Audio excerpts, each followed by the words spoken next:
Perkenalkan, nama saya Dewi Satria Putra dengan NIM 21080574714. Perkenalkan, nama saya Naufal Alf Julianto dengan NIM 21080574119. Perkenalkan, nama saya Alba Fatanantar Basahil dengan NIM 21080574175. Perkenalkan, nama saya Sarah Aisyah dengan NIM 21080574040. Assalamualaikum warahmatullahi wabarakatuh. Nama saya Syarif Muslim Al-Farizi dengan NIM 21080574035. Perkenalkan, nama saya Bunga Ambardini dengan NIM 21080574033. Perkenalkan, nama saya Yufrida Irbahul Yumna dengan NIM 21080574173. Perkenalkan, nama saya Jihan Eri Cinisrina dengan NIM 21080574167. Assalamualaikum teman-teman. Halo, selamat pagi. Kami dari kelompok 1 akan membahas materi mengenai konsep pendapatan nasional. Simak videonya sampai selesai ya.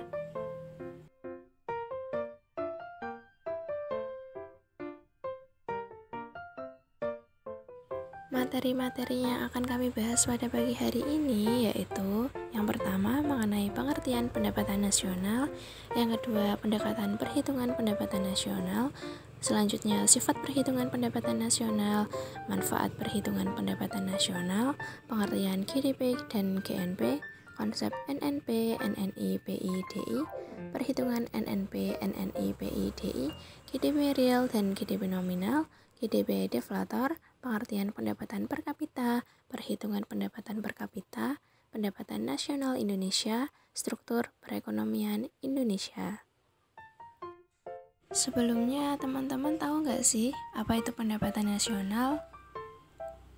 Pendapatan nasional adalah jumlah pendapatan yang diterima oleh faktor-faktor dari produksi yang digunakan untuk memproduksikan barang dan jasa dalam suatu tahun tertentu. Atau dalam analisis makroekonomi selalu digunakan istilah pendapatan nasional atau national income, dan biasanya istilah itu dimaksudkan untuk menyatakan nilai barang dan jasa yang dihasilkan dalam suatu negara. Terdapat 3 metode untuk menghitung pendapatan nasional, yaitu yang pertama menggunakan pendekatan produksi, yang kedua menggunakan pendekatan pengeluaran, dan yang terakhir menggunakan pendekatan pendapatan atau penerimaan. Nah, apa sih pendekatan produksi itu? Kegiatan produksi adalah kegiatan yang menciptakan nilai tambah atau value added. Jadi, pada perhitungan pendekatan produksi hanya mencakup perhitungan nilai tambah pada setiap sektor atau lahan produksi. Pendekatan produksi tersebut dilakukan dengan cara menambahkan nilai produksi akhir dari tiap-tiap sektor. Rumus perhitungan dengan pendekatan produksi yaitu Y sama dengan NTB1 ditambah NTB2 ditambah NTB3 dan seterusnya, di mana Y sama dengan pendapatan nasional dan NTB adalah nilai tambah dari tiap-tiap sektor ekonomi. Kedua yaitu menggunakan pendekatan pengeluaran. Perhitungan dengan menggunakan pendekatan pengeluaran dilakukan dengan cara menjumlahkan seluruh pengeluaran berbagai sektor ekonomi, yaitu rumah tangga, pemerintah, perusahaan, dan masyarakat luar negeri suatu negara pada periode tertentu.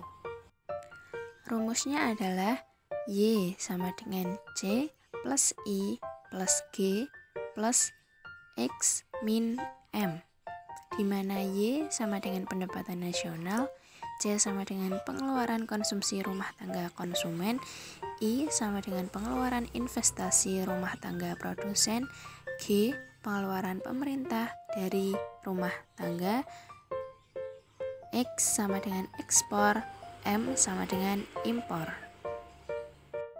Dan yang terakhir yaitu pendekatan pendapatan atau penerimaan. Pendekatan pendapatan atau income of product adalah jenis pendekatan pendapatan nasional yang diperoleh dengan cara menjumlahkan pendapatan dari berbagai faktor produksi yang memberikan sumbangan terhadap proses produksi.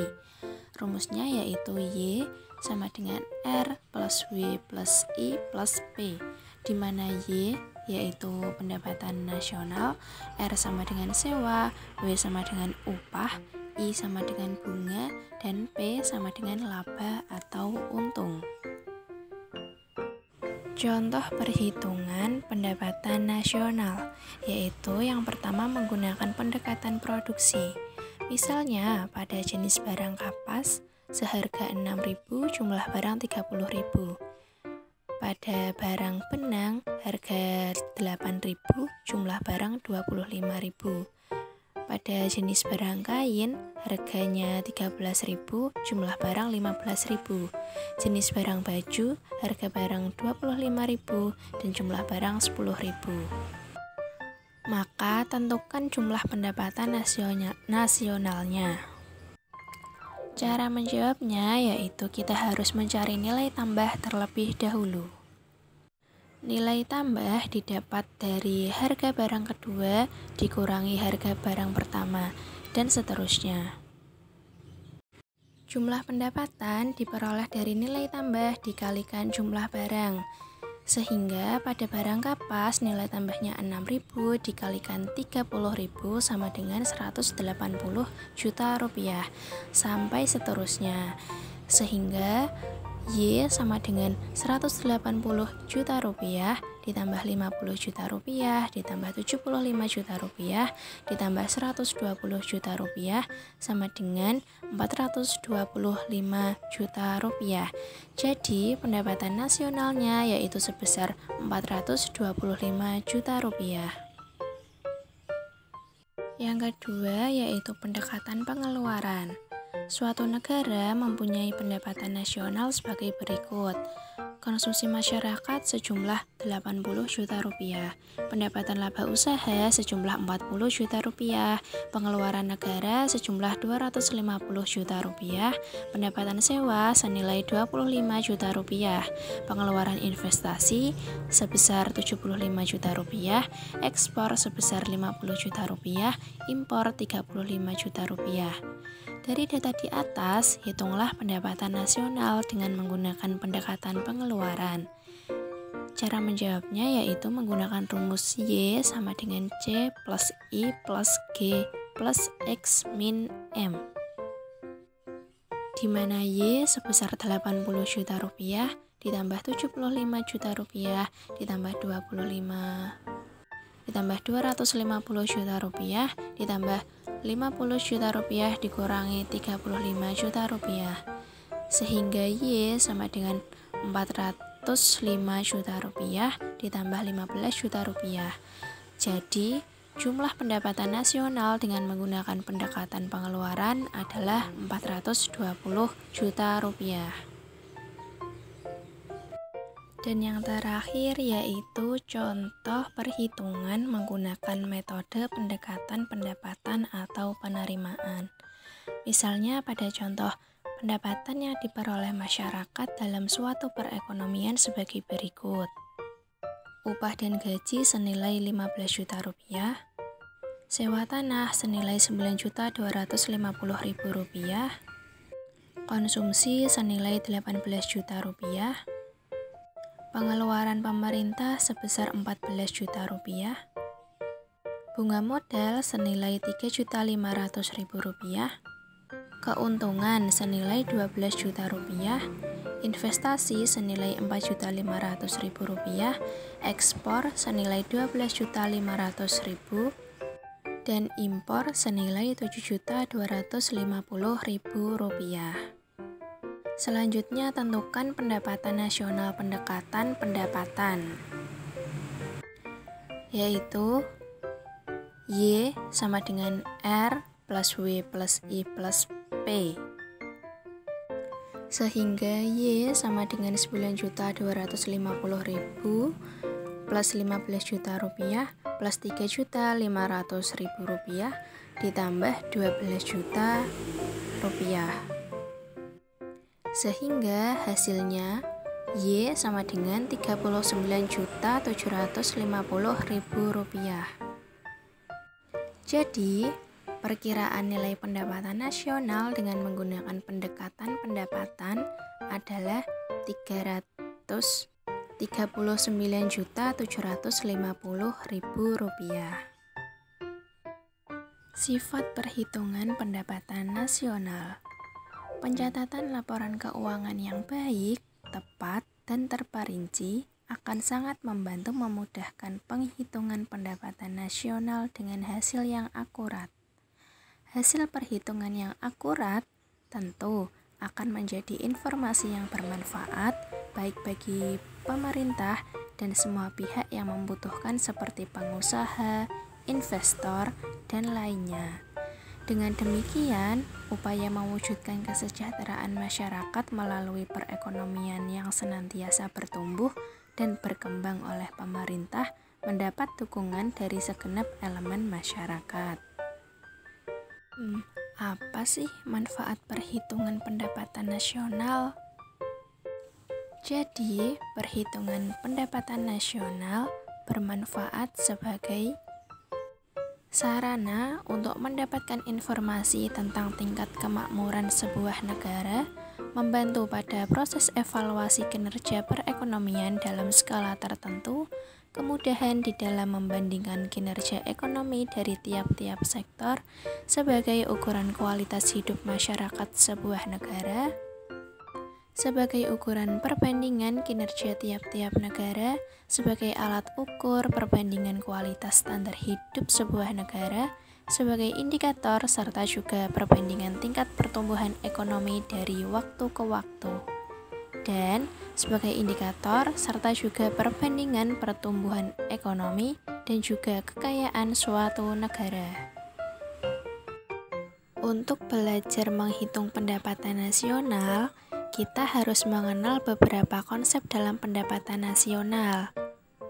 Yang pertama yaitu GDP atau Gross Domestic Product, atau biasa juga disebut dengan Produk Domestik Bruto, yaitu merupakan jumlah produk berupa barang dan jasa yang dihasilkan oleh unit-unit produksi di dalam batas wilayah suatu negara selama setahun, termasuk yang dihasilkan oleh perusahaan asing, asalkan wilayahnya masih dalam wilayah suatu negara ya. Contohnya terdapat perusahaan A dari Korea yang mempunyai cabang di Indonesia. Nah, hasil produksinya juga harus dihitung ke dalam GDP. Rumus GDP yaitu GDP sama dengan pendapatan WNI di dalam negeri ditambah pendapatan WNA di dalam negeri. Selain GDP, ada juga GNP. GNP atau Gross National Product atau biasa juga disebut dengan Produk Nasional Bruto merupakan nilai produk berupa barang dan jasa yang dihasilkan oleh penduduk suatu negara atau nasional selama 1 tahun, termasuk yang dihasilkan oleh warga negara tersebut yang dihasilkan di luar negeri. Contohnya seperti seseorang pria dari Indonesia yang menjual pakaian di Singapura. Hasilnya berupa barang dan jasanya termasuk dalam GNP. Rumus dari GNP sendiri yaitu GNP sama dengan pendapatan WNI di dalam negeri ditambah pendapatan WNI di luar negeri, atau bisa juga menggunakan rumus GNP sama dengan GDP dikurangi pendapatan neto atas faktur dari luar negeri. Cara membedakan GNP dan GDP yaitu jika GNP mengacu pada jumlah nilai barang dan jasa yang dihasilkan oleh warga negaranya, baik yang tinggal di dalam maupun di luar negeri. Jadi, GNP menghitung total pendapatan negara dari lingkup warga negara, sedangkan GDP menghitung total pendapatan negara dari lingkup batas wilayah. Selanjutnya yaitu konsep dari NNP, NNI, PI, dan DI. NNP yaitu Net National Product, sedangkan NNI yaitu Net National Income. PI yaitu Personal Income, sedangkan DI adalah Disposable Income. Net National Product atau produk nasional neto merupakan suatu nilai yang dihitung berdasarkan nilai atas GNP setelah dikurangi terhadap penyusutan modal itu sendiri terhadap proses produksi.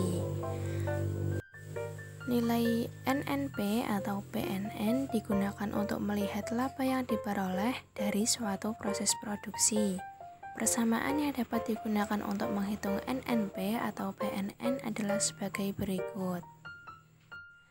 NNP atau PNN sama dengan GNP atau PNB dikurangi penyusutan.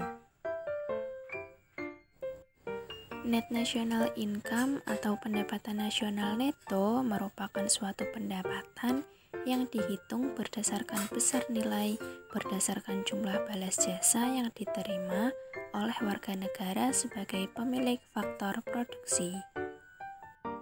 Persamaan menghitung NNI dapat diperoleh dengan persamaan sebagai berikut. NNI sama dengan NNP atau PNN dikurangi pajak tidak langsung ditambah subsidi jika ada. Personal income. Pendapatan perseorangan atau personal income adalah jumlah pendapatan yang diterima oleh setiap orang dalam masyarakat. Besar nilai PI sebelumnya harus dikurangi dengan laba yang ditahan, iuran asuransi, iuran jaminan sosial, dan ditambah dengan pembayaran pindahan atau transfer, yaitu transfer payment. Persamaan yang dapat digunakan untuk mencari nilai PI adalah dengan menggunakan PI sama dengan NNI plus transfer payment dikurangi laba ditahan ditambah iuran asuransi ditambah iuran jaminan sosial ditambah pajak perseorangan. Dan yang terakhir yaitu disposable income. Disposable income atau DI adalah pendapatan yang siap untuk dimanfaatkan untuk membeli barang dan jasa serta tabungan yang disalurkan menjadi investasi.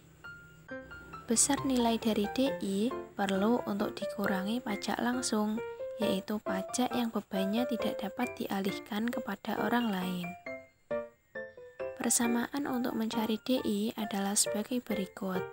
DI sama dengan PI dikurangi pajak langsung. Contoh perhitungan NNP, NNI, PI, dan DI. Jika diketahui data perekonomian suatu negara pada tahun 2016 adalah sebagai berikut. Produk domestik bruto atau GDP sebesar 141.301,7 miliar rupiah. Pendapatan neto terhadap luar negeri sebesar 8.745,8 miliar rupiah. Pajak tidak langsung sebesar 10.456,7 miliar rupiah. Penyusutan sebesar 7.421,8 miliar rupiah.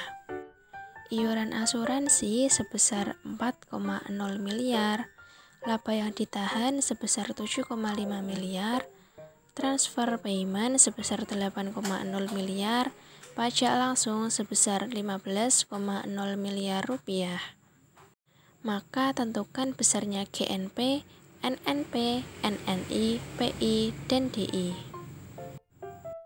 Untuk menjawab GNP, kita harus menggunakan rumus GNP sama dengan GDP dikurangi produk neto terhadap luar negeri, yaitu 141.301,7 miliar dikurangi 8.745,8 miliar, sehingga kita mendapat hasil 132.555,9 miliar rupiah. Selanjutnya, NNP. Untuk menjawab NNP, kita menggunakan rumus NNP sama dengan GNP dikurangi penyusutan. GNP senilai 132.555,9 miliar rupiah dikurangi penyusutan sebesar 7.000 dikurangi penyusutan senilai 7.421,8 miliar rupiah, sehingga mendapatkan hasil 125.134,1 miliar rupiah. Dan untuk menentukan NNI, kita menggunakan rumus NNI sama dengan NNP dikurangi pajak tidak langsung. NNP senilai 125.143 miliar rupiah dikurangi pajak tidak langsung yaitu sebesar 10.456,7 miliar rupiah. Sehingga kita mendapatkan hasil yaitu 145.677,3 miliar rupiah. Selanjutnya yaitu mencari PI. PI didapat dari NNI dikurangi transfer payment, dikurangi iuran asuransi, ditambah iuran jaminan sosial, ditambah laba ditahan. Sehingga NNI sebesar 114.677,4 miliar rupiah dikurangi 8,0 miliar rupiah dikurangi 4,6 miliar rupiah ditambah 0 karena iuran jaminannya 0 ditambah 7,5 miliar rupiah. Sehingga kita mendapatkan hasil 114.669,4 miliar rupiah dikurangi 11,5 miliar rupiah, yaitu hasilnya 114.657,9 miliar rupiah. Yang terakhir yaitu menentukan besarnya DI. DI didapat dari rumus PI dikurangi pajak langsung. PI sebesar 114.657,9 miliar rupiah dikurangi 15,0 miliar. Sehingga hasil dari DI yaitu 114.642,9 miliar rupiah. GDP dibagi menjadi 3 bagian, yaitu yang pertama adalah GDP real. GDP real adalah nilai barang dan jasa yang diukur dengan harga konstan atau harga tahun dasar. GDP real menghitung GDP dengan mengalihkan jumlah output dengan harga yang konstan, artinya tidak menggunakan harga pasar yang berlaku pada tahun tersebut. Harga konstan ini dapat ditentukan dengan menggunakan 1 tahun dasar yang mana harganya dijadikan acuan. Yang kedua yaitu GDP nominal. GDP nominal adalah nilai barang dan jasa yang diukur dengan harga pasar atau harga yang berlaku. GDP nominal dihitung dengan mengalihkan jumlah output dengan harga pasar output atau GDP nominal sama dengan P dikalikan Q. Contoh perhitungan GDP real dan GDP nominal. Perhatikan perekonomian yang memproduksi dan mengkonsumsi roti dan mobil. Tabel di bawah ini menunjukkan data untuk 2 tahun berbeda. Pada tahun 2000, harga roti senilai $10, sedangkan tahun 2010 harga roti senilai $20. Harga mobil pada tahun 2000 senilai $50. Harga mobil pada tahun 2000 senilai $50.000, sedangkan pada tahun 2010 senilai $60.000. Jumlah roti yang diproduksi pada tahun 2000 yaitu 500.000, sedangkan pada tahun 2010 yaitu 400.000. Jumlah mobil yang diproduksi pada tahun 2000 yaitu 100, sedangkan pada tahun 2010 yaitu 120. Dengan menggunakan tahun 2000 sebagai tahun dasar, hitunglah GDP real dan GDP nominal. Langkah pertama yaitu menggunakan rumus GDP nominal sama dengan sigma output dikalikan P output 2010, yaitu 400.000 dikalikan $20 ditambah 120 dikalikan $60.000, sehingga kita mendapatkan hasil 8 juta ditambah 7.200.000 rupiah, sehingga kita mendapatkan hasil 8 juta ditambah 7.200.000, sehingga hasilnya adalah 15.200.000. Yang kedua yaitu GDP real. Untuk mencari GDP real, kita menggunakan rumus sigma output tahun sekarang dikalikan P output tahun dasar, yaitu 400.000 dikali $10 ditambah 120 dikali $50.000 sama dengan 4 juta ditambah 6 juta, sehingga hasilnya adalah 10 juta. Yang terakhir yaitu GDP deflator. GDP deflator merupakan rasio antara GDP nominal dengan GDP real. GDP deflator berfungsi sebagai pedoman untuk menentukan tingkat kenaikan atau penurunan harga secara umum dalam suatu periode tertentu. Adapun persamaan GDP deflator yaitu GDP deflator sama dengan GDP nominal per GDP real dikali 100. Contoh perhitungan GDP deflator. Pada GDP nominal 2001, output berupa daging 1 lot dengan harga per lot $20 dan beras 1 lot dengan harga per lot $10. Total GDP nominal 2001 adalah $30. Pada GDP nominal 2017, output berupa daging 2 lot dengan harga per lot $30 dan beras 2 lot dengan harga per lot $15. Total GDP nominal 2017 adalah $90. Harga yang berlaku pada 2001 digunakan sebagai dasar perhitungan GDP real 2017. Perhitungan GDP real 2017 merupakan kalkulasi output pada tahun berjalan dengan harga tahun dasar, sehingga perhitungannya daging 2 lot dengan harga per lot $20 dan beras 2 lot dengan harga per lot $10. Total GDP real 2017 adalah $60. GDP deflator sama dengan GDP nominal 2017 per GDP real 2017 dikalikan 100 sama dengan $90 dibagi $60 dikalikan 100 sama dengan 150. Besarnya GDP deflator ini bisa menjadi pedoman untuk menentukan tingkat inflasi. Dari contoh tersebut terjadi kenaikan harga output secara umum sebesar 50% dalam periode 2001 sampai 2017. Selanjutnya yaitu pendapatan per kapita. Pendapatan per kapita adalah besarnya pendapatan rata-rata semua produk di suatu negara. Pendapatan per kapita didapatkan dari hasil pembagian pendapatan nasional suatu negara dengan jumlah penduduk negara tersebut.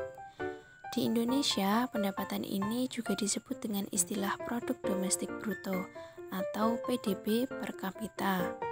Pendapatan per kapita sering digunakan sebagai tolak ukur kemakmuran dan tingkat pembangunan sebuah negara. Semakin besar pendapatan per kapitanya, maka semakin besar juga kemungkinan negara itu memiliki tingkat pembangunan dan pendapatan rata-rata penduduk yang tinggi. Perhitungan pendapatan per kapita, yaitu yang pertama berdasarkan harga yang sedang berlaku atau disebut juga dengan pendapatan per kapita nominal. Contohnya, PNB atau Produk Nasional Bruto untuk harga yang sedang berlaku adalah 1.300.567 miliar dengan jumlah penduduk 262 juta. sehingga pendapatan per kapita sama dengan PNB harga yang sedang berlaku dibagi jumlah penduduk, yaitu 1.300.567 miliar dibagi 262 juta sama dengan 0,0049061963996183 miliar, atau sama dengan 4.963.996 juta rupiah. Yang kedua, berdasarkan harga tetap atau konstan, diambil dari tahun acuan atau disebut juga dengan pendapatan per kapita real. Contohnya, PNB atau Produk Nasional Bruto untuk harga yang konstan adalah 400.000 miliar dengan jumlah penduduk 262 juta. Pendapatan per kapita sama dengan PNB harga yang konstan dibagi jumlah penduduk, sama dengan 400.000 miliar dibagi 262 juta, sama dengan 0,00157175572519 miliar, sama dengan 1.526.717 juta rupiah. Struktur perekonomian Indonesia. Struktur ekonomi dipergunakan untuk menunjukkan komposisi atau susunan sektor-sektor ekonomi dalam suatu perekonomian. Sektor yang dominan atau yang diandalkan mempunyai kedudukan paling atas dalam struktur tersebut dan menjadi ciri khas dari suatu perekonomian. Dimaksudkan dengan sektor ekonomi yang dominan atau yang diandalkan adalah sektor ekonomi yang menjadi sumber mata pencaharian sebagian terbesar penduduk serta menjadi penyerap tenaga kerja yang terbesar. Sektor ekonomi yang dominan atau andal dapat juga berarti sektor yang memberikan sumbangan terbesar terhadap produk nasional dengan laju pertumbuhan yang tinggi, yang menjadi ciri khas dari suatu perekonomian. Ada dua macam struktur ekonomi, yaitu satu, struktur agraris, adalah struktur ekonomi yang didominasi oleh sektor pertanian. Sektor pertanian menjadi sumber mata pencaharian sebagian terbesar penduduknya. Pada umumnya, negara-negara berkembang atau developing countries, termasuk Indonesia, disebut negara agraris dan negara-negara yang termasuk negara-negara belum berkembang atau underdeveloped countries, yang pertaniannya masih sangat tradisional, yang dikategorikan negara agraris tradisional. Yang kedua yaitu struktur ekonomi industri, di mana struktur ekonomi didominasi oleh sektor industri. Sebagian terbesar produk domestik disumbangkan dan laju pertumbuhan ekonomi yang tinggal disumbangkan oleh sektor industri. Negara-negara seperti Amerika Serikat, Jerman, Inggris, Prancis, Italia, Jepang, dan Kanada yang termasuk negara industri maju, negara-negara Eropa, dan negara-negara lainnya termasuk negara industri. Struktur ekonomi Indonesia dilihat dari berbagai sudut tinjauan.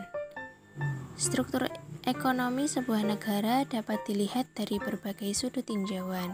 Dalam hal ini, struktur ekonomi dapat dilihat dari 4 macam sudut pandang, yaitu 1. Tinjauan makrosektoral, yang kedua tinjauan keuangan, yang ketiga tinjauan penyelenggaraan kenegaraan, yang keempat tinjauan birokrasi pengambilan keputusan. Tinjauan makrosektoral dan tinjauan keuangan merupakan tinjauan ekonomi murni, sedangkan tinjauan penyelenggaraan kenegaraan dan tinjauan birokrasi pengambilan keputusan merupakan tinjauan politik. Berdasarkan tinjauan makrosektoral, sebuah perekonomian dapat berstruktur agraris industrial, atau niaga.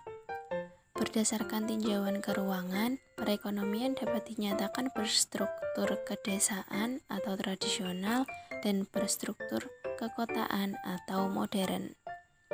Berdasarkan tinjauan penyelenggaraan kenegaraan, menjadi perekonomian yang berstruktur etatis, egaliter, atau bourgeois, tergantung pada siapa atau kalangan mana yang menjadi peran utama dalam perekonomian yang bersangkutan. Berdasarkan tinjauan birokrasi pengambilan keputusan, dapat dibedakan antara struktur ekonomi yang sentralistis dan desentralistis.